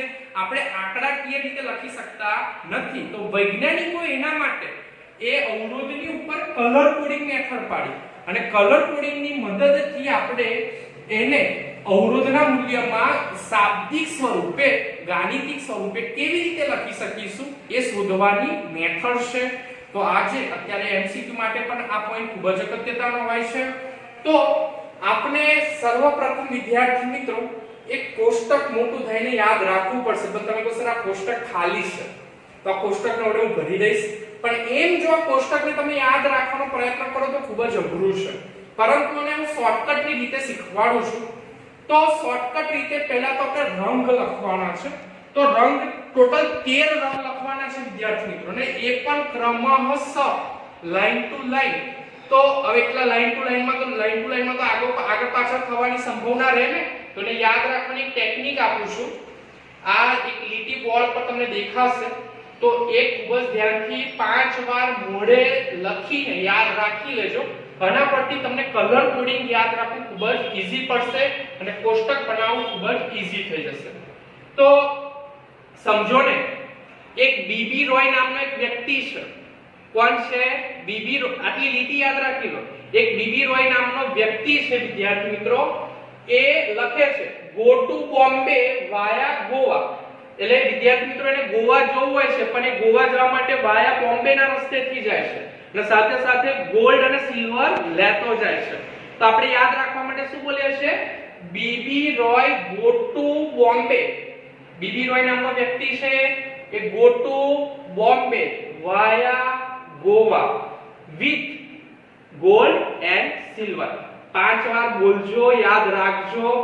હવે આની અંદરથી હું જે શબ્દની લીટી લખું છું એના ઇંગ્લિશ નામ પણ બોલતો જઈશ અને અહીંયા લખતો જઈશ. હવે અહીંયા ટોટલ જે શબ્દની નીચે પેલા બ્લેક અંડરલાઈન લખું છું એ આપણા કલરના નામ થઈ જશે. એટલે બી બી રો અ ય ગો. આ ટુ કન્સિડર કરવા નથી. બોમ્બે નો બ, વાયાનો વ, ગોવાનો ગ. અને આ 3 ઇંગ્લિશ શબ્દમાંથી આપણે ગોલ્ડ એન્ડ સિલ્વર કન્સિડર કરવાનો છે. બાકીના શબ્દ આપણી લીટી બને તે માટે આપણે લીધેલા છે. હવે તમારે આની અંદર ખૂબ જ ધ્યાન રાખવું પડશે. હા વિદ્યાર્થી મિત્રો, ઇંગ્લિશ નામમાં વિથ લઈ લેવાનું. તો આની અંદર બી બી બરાબર. એટલે આપણે ચાલો બી બી રો ય, બી બી રોય ગો. એટલે ગો નો સ્પેલિંગ જી થી ચાલુ થાય ને, તો ગો ટુ શબ્દ ખાલી તો લીટી બનાવવા માટે છે, ટુ ને કન્સિડર નહીં કરવાનો. બોમ્બે નો બી, વાયાનો વી, ગોવાનો જી, અને અહીંયા આપણે ડબલ્યુ અને ગોલ્ડ એન્ડ સિલ્વર એ તો આપણો કલર જ છે વિદ્યાર્થી મિત્રો.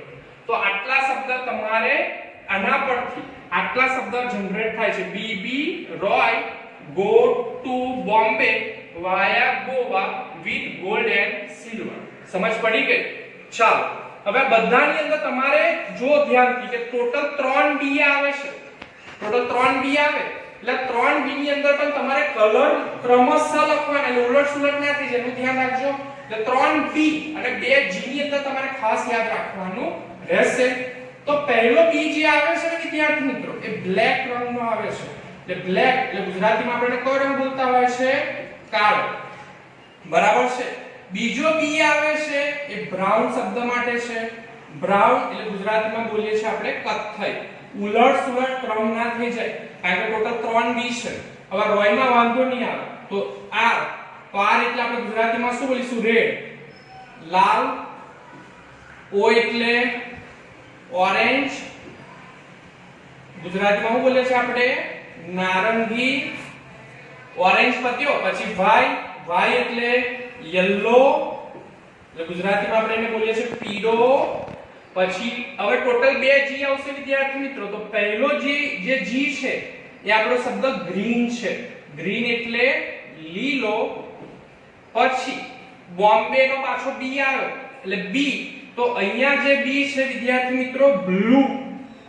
કે જેને આપણે અહીંયા બોલીશું વાદળી, બરાબર છે.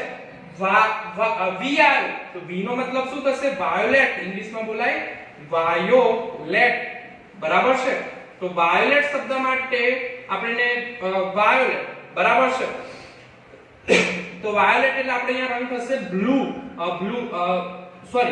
વાયોલેટ એટલે અહીંયા આપણો રંગ જે થશે, વાયોલેટ શબ્દ એટલે વિદ્યાર્થી મિત્રો શું થશે? જાંબલી, બરાબર છે. પછી ગોવા, તો ગોવાનો શું થશે વિદ્યાર્થી મિત્રો? દેખી લો, ગોવાનો જી લીધો આપણે એટલે ફરીવાર જી આવે, તો અહીંયા જે રંગ થશે આપણો કયો રંગ થશે? ગ્રે.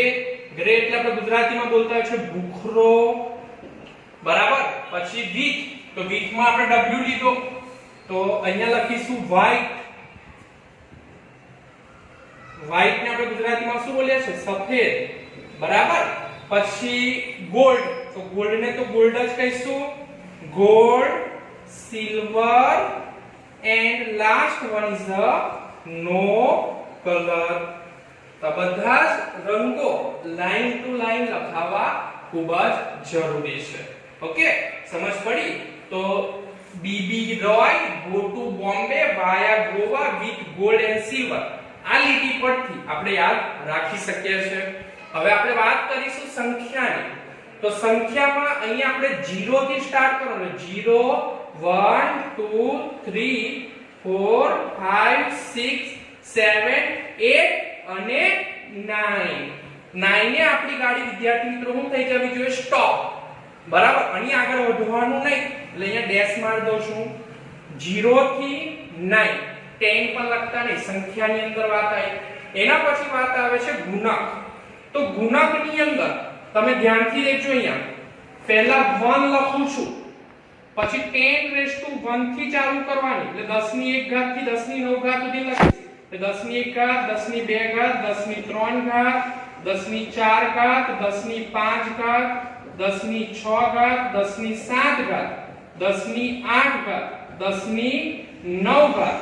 પછી અહીંયા થોડું આગળ વધીશું. 10 ની -1 ઘાત, 10 ની -2 ઘાત, બરાબર.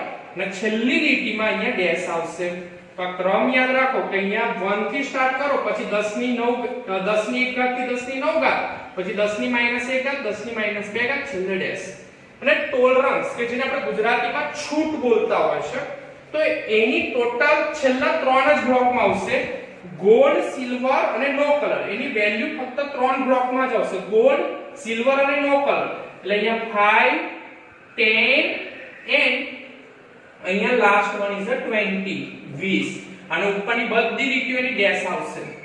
તો જો વિદ્યાર્થી મિત્રો તમને આ બ્લોક યાદ રહે તો જ તમે MCQ ડન કરી શકશો, નહીં તો કરી શકો નહીં. હવે આ યાદ રાખવા ખૂબ જ ઈઝી છે. જો તમને કલર કોડિંગ યાદ રાખવાની મેં પદ્ધતિ બતાવી, તો 3 બ્લોકમાં ક્રમશઃ સંખ્યા, ગુણક અને ટોલરન્સ, બરાબર છે. તો આ રીતે 0 થી 9, પછી 1 થી સ્ટાર્ટ કરો, 10⁻1 થી 10⁻9, પછી 10⁻1 10⁻2, છેલ્લો બ્લોક ડેશ.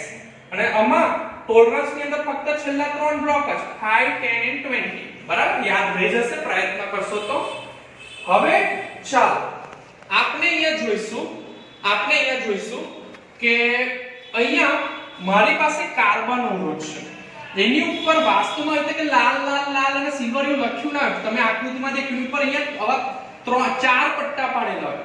તો અહીંયા જો તમને 4 પટ્ટાની અંદર જો અવરોધની અંદર ધારો કે પહેલા 3 પટ્ટાની અંદર અહીંયા લખે છે કે 3 લાલ પટ્ટા છે અને ચોથો પટ્ટો એ સિલ્વર છે, તો આ જે કાર્બન અવરોધનું મૂલ્ય તમે જણાવો. તો હું એક તમને સૂત્ર આપું છું. તો સૂત્ર તમે અહીંયા દેખો. અહીંયા ટોટલ જે લખું છું ધ્યાનથી દેખજો. 4 ખાલી જગ્યા પાડી છે. આ 1 2 3 અને 4. તો પહેલી ખાલી જગ્યાની અંદર લખું સંખ્યા, પહેલી ખાલી જગ્યાની અંદર, બીજી ખાલી જગ્યાની અંદર સંખ્યા, ત્રીજી ખાલી જગ્યા હોય તમારી ગુણકની અને ચોથી ખાલી જગ્યા હોય ટોલરન્સની. અને તમે ધ્યાનથી દેખી શકો છો વિદ્યાર્થી મિત્રો કે આ ખાલી જગ્યાઓની જે વચ્ચે આપણે અહીંયા નિશાની પણ મૂકી છે. હું અહીંયા બ્લુ લીટીથી બતાવવાનો પ્રયત્ન કરું છું. પહેલી બે ખાલી જગ્યા પછી તમે નિશાની અહીંયા મૂકશો ગુણાકારની, અને એના પછીની ખાલી જગ્યાની અંદર નિશાની મૂકશો વત્તા ઓછા. તો ચાલો આ ખાલી જગ્યા યાદ રહી ગઈ. સંખ્યા સંખ્યા ગુણ્યા ગુણક વત્તા ઓછા ટોલરન્સ. હવે દેખો તમને કેટલું ઈઝીલી યાદ રહી જશે. ચાલો હવે આપણે કલર દેખો અનુસાર લાઈન ટુ લાઈન. પહેલો કલર અહીંયા આપણને પહેલો પટ્ટો છે લાલ રંગનો છે. તો ચાલો અહીંયા લાલ રંગની અંદર એટલે પહેલી ખાલી જગ્યામાં અહીંયા લાલ રંગ છે એટલે હું અહીંયા લખી દઉં છું. તમે દેખો લાલ લાલ લાલ અને સિલ્વર. સમજ પડે છે કે નથી પડતી? ચાલો હવે અહીંયા સંખ્યા સંખ્યા પણ સંખ્યામાં કયો કલર જોવાનો આપણે? લાલ રંગ જોવાનો. તો પહેલી ખાલી જગ્યાની સંખ્યા લખવાની છે લાલ કલરની. તો ચાલો સંખ્યા દેખાય છે તમને બધાને? આ સંખ્યાની અંદર લાલ કલર ખરો તો લાલ કલરનો નંબર કયો છે? 2 નંબર છે ને? દેખાય છે ને? તો અહીંયા હું લખીશ 2 નંબર. ઓકે, ચાલો પછી બીજામાં લાલ કલર છે. સંખ્યામાં જુઓ તો લાલ કલર માટે આપણે કયો નંબર છે વિદ્યાર્થી મિત્રો? 2. તો 2 થઈ ગયો કે ના થઈ ગયો? ત્રીજાની અંદર દેખો ગુણક. તો ગુણકની અંદર લાલ રંગ, તો ગુણક દેખાય છે એની અંદર લાલ રંગમાં શું લખ્યું છે? 10⁻². તો અહીંયા આપણે શું લખી દઈશું? 10⁻². સિલ્વર કલર દેખો તો સિલ્વર કલરની અંદર હવે જો દેખો સિલ્વરની નામ નીચે છે ટોલરન્સ. તો ટોલરન્સ ની અંદર દેખો તો 10 લખ્યા છે ને? તો અહીંયા આપણે શું લખી દઈશું? 10. તો આ વેલ્યુ આપણી કેટલી મળી કહેવાય? 22 × 10⁻² વત્તા ઓછા 10% અને પાછળ અવરોધનો એકમ થઈ ગયો ઓહમ. યાદ રહેશે કે નહીં રહે તમને? બરાબર.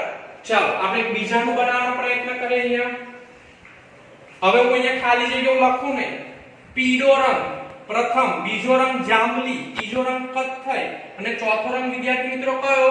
ગોલ્ડ. તો પહેલી બે વસ્તુ સંખ્યા રિપ્રેઝન્ટ કરે. સંખ્યા સંખ્યા, પછી નિશાની ગુણાકારની, પછી ત્રીજો રંગ એ ગુણક, પછી વત્તા ઓછા અને છેલ્લો ખાલી જગ્યા આપણી કોની આવે? ટોલરન્સની. બરાબર છે? યાદ રહેશે તમને?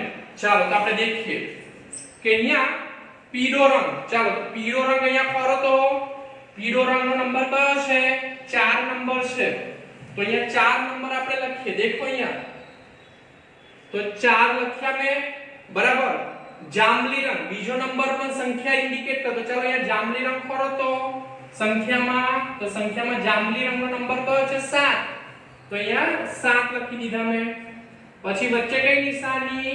ગુણાકારની. પછી શું લખવાનું આપણે? ત્રીજો રંગ આપણને શું બતાવે? ગુણક. તો ગુણાકારમાં ગુણક તો કથ્થઈ રંગ. ચાલો કથ્થઈ રંગ ફરો તો કથ્થઈ હા બ્રાઉન. તેનો ગુણક કેટલો છે? 10⁻1. સમજ પડે છે? પછી વત્તા ઓછા અને પછી છેલ્લો રંગ એ ટોલરન્સ નો આવે તો ગોલ્ડ. તો ગોલ્ડ ની અંદર ટોલરન્સ દેખો 5 છે. તો અહીંયા લખીશ 5. સમજ પડી કે ના પડી? અને ટકા આ ટોલરન્સ થઈ ગયો અને પાછળ એકમ લખી દો ઓહમ. તો અવરોધનું મૂલ્ય મળી ગયું. આવડે કે ના આવડે? આવડે ને? ઓકે. હવે આ તો મેં તમને કલર પરથી અવરોધના મૂલ્ય શોધતા શીખવાડ્યા. પણ અમુક વાર પરીક્ષાની અંદર તમને અવરોધની માહિતી તમને ગાણિતિક રીતે આપી દે અને એવું કહેશે કે ચાલો એનો કલર કોડિંગ શીખવાડો. તો અહીંયા આપણે નવી વેલ્યુ આપી છે 2 ગુણ્યા 10⁻² વત્તા ઓછા 10%. તો મેં તમને ઓળખી કીધું પહેલી સંખ્યા બીજી સંખ્યા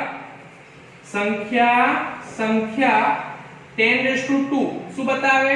ગુણક. અને આ શું બતાવે વિદ્યાર્થી મિત્રો? ટોલરન્સ. બરાબર. તો ચાલો બે નંબરની સંખ્યા દેખો તો બે નંબર ચાલો જો તો બે નંબરનો કયો રંગ છે? લાલ રંગ છે.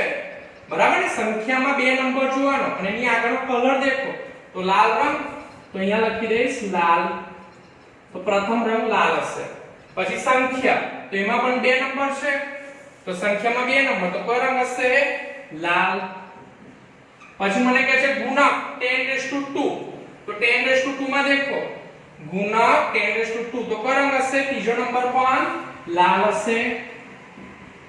અને 10% તો 10% ની અંદર તમે દેખો તો આપણે ટોલરન્સ ને છે તો 10 એમાં કલર કયો આવ્યો? 10 માં સિલ્વર. તો અહીંયા આપણે લખીશું સિલ્વર. તો આપડા અવરોધ હશે એના અંદર અનુક્રમે નંબર પહેલો પટ્ટો લાલ હશે, બીજો લાલ, લાલ અને સિલ્વર. આવી રીતે પણ પૂછી શકે છે. અને પરીક્ષામાં ખાલી જગ્યા સ્વરૂપે આ પૂછાને એમસીક્યુ ટાઈપ છે, બહુ જ આઈએમપી છે, પૂછાતા હોય છે. એવું લખે છે પરીક્ષામાં આવી રીતે જો પૂછે તો એક કાર્બન અવરોધ પરના 4 વલય ના રંગ અનુક્રમે આ રીતે છે: નારંગી, વાદળી, પીળો અને ગોલ્ડ. હું અહીંયા ફરીથી લખું છું: નારંગી, વાદળી, પીળો અને ગોલ્ડ. સમજ પડી? તો ચાલો આ બધાના અવરોધનું મૂલ્ય જણાવો. તો પહેલો કલર સંખ્યા, બીજો કલર સંખ્યા, પછી ગુણાકારની નિશાની, પછી ત્રીજો કલર ગુણક વત્તા ઓછા અને છેલ્લો કલર એ આપણને શું બતાવે? ટકાની નિશાની પાડું છું અને ટોલરન્સ. તો ચાલો નારંગી રંગની સંખ્યા દેખો. તો નારંગી એટલે ઓરેન્જ, એની સંખ્યા કઈ છે? 3 નંબર છે. તો અહીંયા 3 લખી દઈશ. વાદળી રંગ છે તો વાદળી રંગ કે જે બીજા નંબરનું છે એની સંખ્યા લખવાની. તો વાદળી રંગ આપણે ખોલે તો વાદળી રંગની સંખ્યા કયો નંબર છે? 6. તો અહીંયા 6 લખી દઈશ. પછી ગુણાકારની નિશાની પીળો રંગ. તો પીળા રંગને ગુણકમાં કરો ચાલો. તો પીળો રંગ આપણો ગુણકમાં કેટલો છે? 10⁻4. તો 10⁻4 વત્તા ઓછા અને ગોલ્ડનો ટોલરન્સ દેખો. તો ગોલ્ડનો ટોલરન્સ કેટલો છે? 5 છે. તો 5%. અને અહીંયા આપણે લખી દઈશું ટોલરન્સ. એટલે ટોલરન્સમાં તો ના હોય પણ વિદ્યાર્થી મિત્રો આગળ આપણે અહીંયા લખી દઈશું ઓહમ. સમજ પડી? ઓકે. તો આ રીતે આપણને કલર કોડિંગ પૂછાતું હોય છે. તો આજનો વિડિયો લેક્ચર અહીંયા પૂરો થાય છે. આ જે કલર કોડિંગ છે ખૂબ જ અગત્યતાનું હતું વિદ્યાર્થી મિત્રો. રિવાઇઝ કરતા રહેજો અને કોઈ પણ પ્રોબ્લેમ હોય તમે મને કોમેન્ટ બોક્સ અથવા તો ફોન કરીને પૂછી શકો છો. જય હિન્દ, જય ભારત, નમસ્કાર વિદ્યાર્થી.